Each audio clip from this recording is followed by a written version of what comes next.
दोस्तों, नए नए गाना सुनने के लिए हमारे चैनल रवि स्टूडियो अंबिकापुर को सब्सक्राइब करें।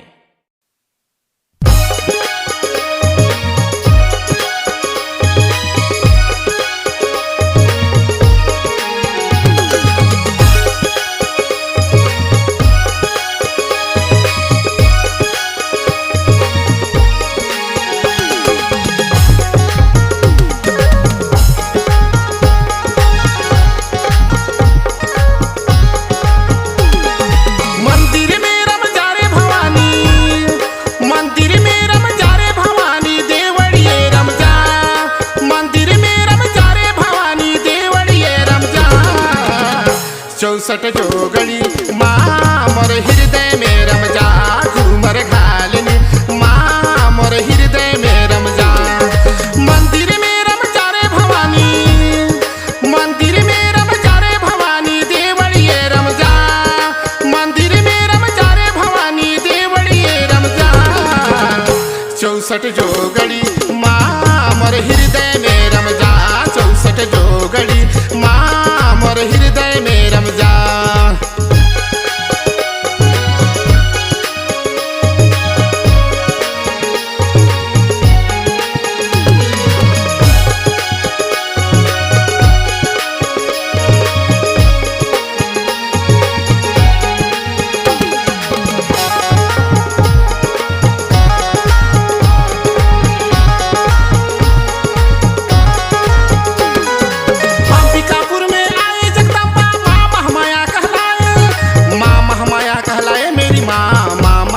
कहलाए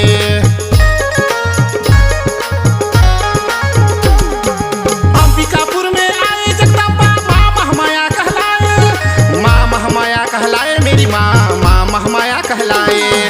भक्ति जब तेरी करे आरती, भक्ति जब तेरी करे आरती, पंडा जस्तुर गावे। चौसठ जोगड़ी माँ मोर हृदय में रम जा, घूमर घालनी माँ मोर हृदय में रम जा।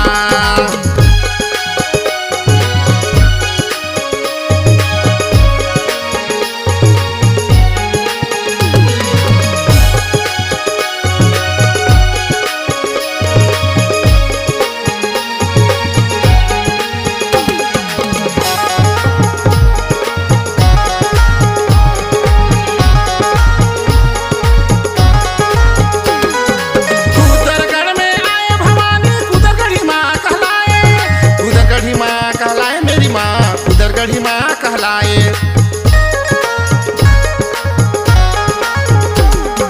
कुदरगढ़ में आए भवानी, कुदरगढ़ी माँ कहलाए, कुदरगढ़ी माँ कहलाए मेरी माँ, कुदरगढ़ी माँ कहलाए।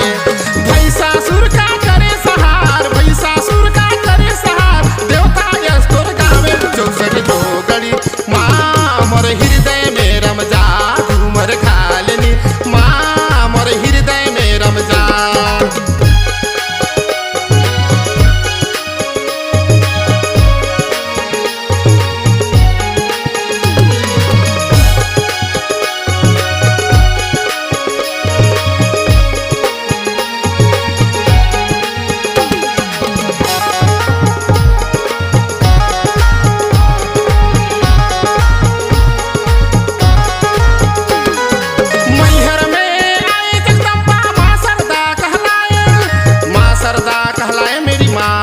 सरदा कहलाए